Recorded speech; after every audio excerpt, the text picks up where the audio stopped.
যুক্তরাষ্ট্রের শিক্ষা প্রতিষ্ঠানে আবারও ঘটেছে বন্দুক হামলার ঘটনা। ম্যাডিসন শহরের একটি খ্রিস্টান স্কুলে ক্লাস চলাকালীন এক কিশোরীর গুলিতে প্রাণ গেছে।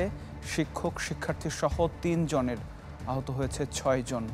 মর্মান্তিক এই হামলায় শোক ও নিন্দা জানিয়েছেন মার্কিন প্রেসিডেন্ট জো বাইডেন। বছর শেষের খুশি নগদে হবে বেশি। নগদ পেমেন্টে নির্দিষ্ট ক্যাটাগরির কেনাকাটায় ৩০০ টাকা পর্যন্ত ক্যাশব্যাক। যুক্তরাষ্ট্রের শিক্ষা প্রতিষ্ঠানে বন্দুকধারীদের গুলিতে যত প্রাণ ঝরে আর কোথাও তেমন ঘটে না। সবশেষ রক্তপাত হলো উইসকনসিনে। অঙ্গরাজ্যটির ম্যাডিসন শহরের একটি খ্রিস্টান স্কুলে ক্লাস চলাকালীন হামলা চালায় বন্দুকধারী এক কিশোরী। গুলিতে প্রাণ যায় এক শিক্ষক ও শিক্ষার্থীর, নিহত হন বন্দুকধারীও। আহত ৬ জনের মধ্যে ২ জনের অবস্থা গুরুতর। হামলার কারণ এখনও জানাতে পারেনি পুলিশ। আজ শুধু ম্যাডিসন না, সমগ্র জাতির জন্য কষ্টের দিন। অ্যাবান্ডেন্ট লাইফ খ্রিস্টান স্কুলে ঘটনাস্থলে ২ জন সহ নিহত হয়েছেন ৩ জন। নিজের ছোড়া গুলিতে মারা গেছেন স্কুলের শিক্ষার্থী, বন্দুকধারী কিশোরীও। হামলার কারণ অনুসন্ধানে আমরা কাজ করছি, কিশোরীর পরিবারের সদস্যদের জিজ্ঞাসাবাদ করছি।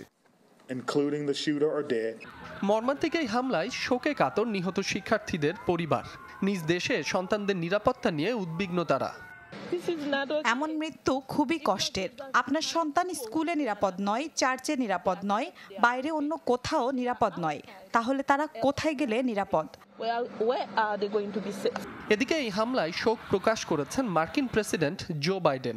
নিন্দা জানিয়ে শিক্ষার্থীদের সুরক্ষায় কংগ্রেসে ব্যবস্থা গ্রহণের আহ্বান জানিয়েছেন তিনি। সিএনএনের তথ্য মতে ২০২৪ সালে যুক্তরাষ্ট্রের শিক্ষা প্রতিষ্ঠানে এখন পর্যন্ত ৮৩টি বন্দুক হামলার ঘটনা ঘটেছে। এর মধ্যে ৫৬টি স্কুল ক্যাম্পাসে আর ২৭টি কলেজে।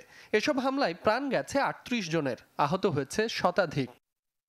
মাসুম রাব্বি, চ্যানেল 24।